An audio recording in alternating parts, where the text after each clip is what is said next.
Welcome to కలమ్స్ అండి. My self Manikanta. So నార్మల్‌గా aspirants చాలామంది అడుగుతున్నారు. స్పెషల్లీ ఫర్ గ్రూప్ 2కి సంబంధించి ఏ విధంగా ప్రిపేర్ అవ్వాలి అనేసి. ఈ వీడియోలో అయితే సమ్ ఇంపార్టెంట్ గోల్డెన్ రూల్స్ గురించి చెప్తాను. ఎవరైతే వీటిని తూచా తప్పకుండా ఫాలో అవుతారో వాళ్ళు మాక్సిమం ఈ కాంపిటేటివ్ ఫీల్డ్‌లో చాలా వరకు అందరికంటే ముందు వరుసలో ఉండడానికి అవకాశాలుంటాయి. ఏంటి ఆ గోల్డెన్ రూల్స్ అనే వాటి గురించి ఇక్కడ డిస్కస్ చేద్దాం. వన్ థింగ్ ఏంటంటే ఈ అంశాలన్నీ గూడా మీకు ఆల్రెడీ తెలుసు. బట్ దాన్ని ఎప్పుడైతే మనం ఆచరణలోకి పెడతామో అప్పుడు మాత్రమే మనం చివరి వరకు గోల్‌ని రీచ్ అవ్వడానికి అవకాశాలుంటాయి. ఏంటి ఆ golden rules? So first one is ఆ ఎగ్జామ్‌కి సంబంధించినటువంటి సిలబస్. మనకి గ్రూప్ 2కి సంబంధించినటువంటి సిలబస్ ఏదైతే ఉందో స్పెషల్లీ ప్రిలిమ్స్ కావచ్చు, అలానే మెయిన్స్‌కి సంబంధించినటువంటి సిలబస్. సిలబస్‌ని పూర్తిగా అవగాహన చేసుకొని ఎవరైతే సబ్జెక్ట్‌ని అప్రోచ్ అవుతారో వాళ్ళు మాత్రమే ఎగ్జామ్‌ని అర్థం చేసుకుంటారు. వాళ్ళు మాత్రమే ఎగ్జామ్‌ని క్లియర్ చేయడానికి కూడా అవకాశాలుంటాయి. సో దట్ మీరు సిలబస్‌ని ఎప్పుడు అడిగినా కూడా చెప్పేటట్టు ఉండాల్సినటువంటి అవసరం ఉంది. మైక్రోస్కోపిక్‌గా మనం సిలబస్‌ని కంప్లీట్‌గా అనాలిసిస్ చేయాలి. జస్ట్ ప్రిలిమ్స్‌లో ఏ ఏ సబ్జెక్ట్స్ ఉన్నాయి అని తెలుసుకోవడం మాత్రమే కాకుండా ఆ సబ్జెక్ట్స్‌కి సంబంధించి మనకి సిలబస్‌లో ఏం మెన్షన్ చేశాడు అనేది మనం తెలుసుకోవాలి. వన్ థింగ్, ఎగ్జామ్‌కి సంబంధించినటువంటి సిలబస్ మీద పూర్తి అవగాహన ఉండాలి. So that is the first golden rule for any competitive exams. Second one ఏంటంటే ఆ ఎగ్జామ్‌కి సంబంధించినటువంటి ప్రీవియస్ ఇయర్ క్వెషన్స్. గత ప్రశ్నల్ని ఎవరైతే పూర్తిగా అర్థం చేసుకొని వాళ్ళ యొక్క ప్రిపరేషన్ ముందుకు తీసుకెళ్తారో వాళ్ళు ఈజీగా సక్సీడ్ అవ్వడానికి అవకాశాలుంటాయి. ప్రీవియస్ ఇయర్ క్వెషన్స్‌ని చూడకుండా, సిలబస్‌ని అర్థం చేసుకోకుండా మనం సబ్జెక్ట్‌ని చదివామంటే దానివల్ల ఎటువంటి యూజ్ కూడా ఉండదు. అంటే మనం సబ్జెక్ట్ ఓరియెంటెడ్ అప్రోచ్‌లో మనం ఎగ్జామ్‌ని అప్రోచ్ అవుతాం గానీ, ఎగ్జామ్ ఓరియంటేషన్ అప్రోచ్‌లో ఎగ్జామ్‌ని ఎవరైతే అప్రోచ్ అవుతారో వాళ్ళు మాత్రమే ఇక్కడ సక్సెస్‌డ్ అవ్వడానికి చాలా అవకాశాలుంటాయి. So that exam orientation approach అనేది ఏంటి?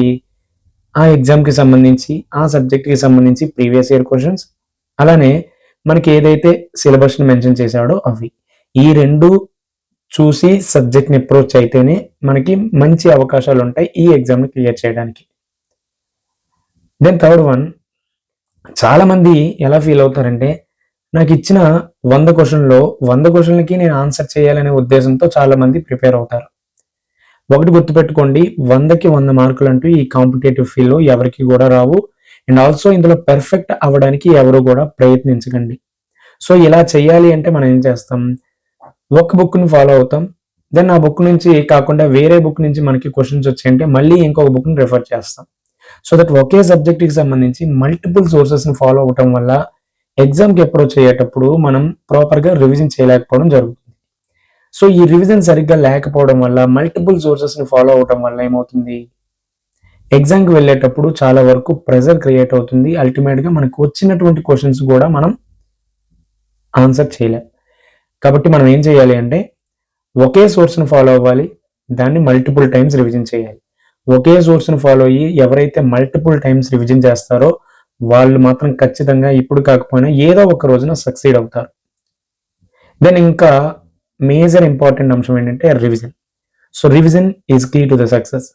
ఎవరైతే ఎక్కువ సార్లు రివిజన్ చేస్తారో వాళ్ళు ఖచ్చితంగా సక్సీడ్ అవుతారు.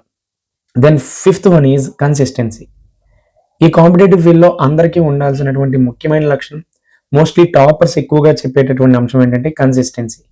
Consistency and revision is key to the success. ఎవరైతే కన్సిస్టెంట్‌గా ప్రిపేర్ అవుతారో, ఎవరైతే ప్రాపర్‌గా రివిజన్ చేస్తారో, ఎవరైతే సింగిల్ సోర్స్‌కి స్టిక్ ఆన్ అయ్యి ప్రాపర్‌గా రివిజన్ చేస్తారో వాళ్ళు మాత్రమే సక్సీడ్ అవుతారు.